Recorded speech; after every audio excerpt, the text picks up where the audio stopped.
Hey, what's going on, guys? This is a train, specifically the Japanese Tsukuba Express. Hey Ken, Yeah. go in the water?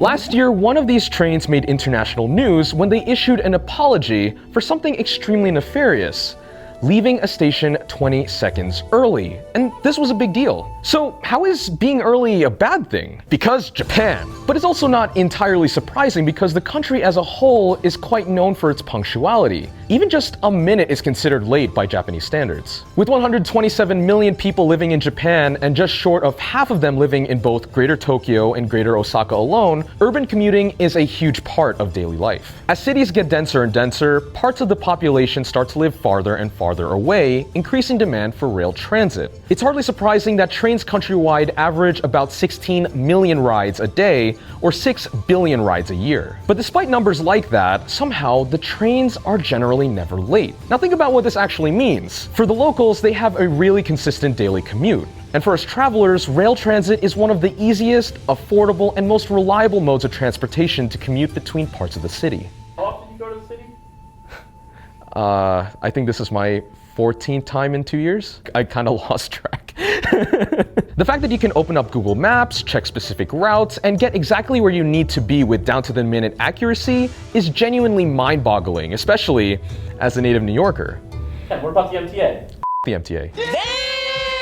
There are plenty of factors that play into how Japanese trains move people as efficiently as they do. The Japanese transit industry is made up of various privately owned companies, all trying to win the customer over for max profits. It's very similar to the airline industry in that regard. This encourages companies to keep their services in check, which of course means well for the consumer, or in this case, the commuter.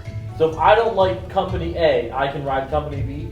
For the most part, those trains don't exactly overlap in most of town, like some trains will go specific areas. But generally speaking, if you're going from a huge major point to another major point, you can use multiple train lines to get there if you really wanted to. The train stations also play an important role in keeping trains on time, even though they can be a huge bottleneck. Jammed corridors and crowded platforms can not only slow those down at the station, but all it takes is someone holding the train doors and delaying one train to throw off the entire system. They're marked platforms designed to organize flow, and ushers to direct foot traffic to keep people moving as efficiently as possible throughout the station. Fun fact, they even have the fastest transit tap card in the world. Tongue twister for you. I hate that I wrote it.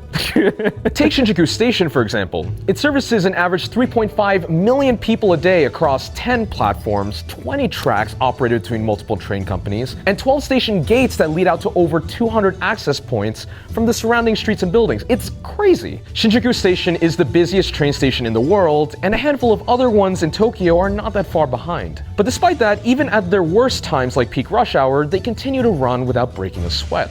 A lot of the credit goes to the train conductors, especially when it comes to the local lines. They go through rigorous amounts of training to the point where driving trains is basically second nature. In practice, they even know how fast they're going without looking down at the speedometer. And they're also experts at controlling their speed to make sure that they get from station to station with down-to-the-minute accuracy. They also have a routine cadence of hand signals and checks called point and call that ensures that the train conductor is on procedure while the train is at or in between stations. But perhaps one of the least obvious factors that influence Japan's punctual train systems are the commuters that ride it every day. Yes, my friends, countless amounts of resources and training went into building the standards as people know it today.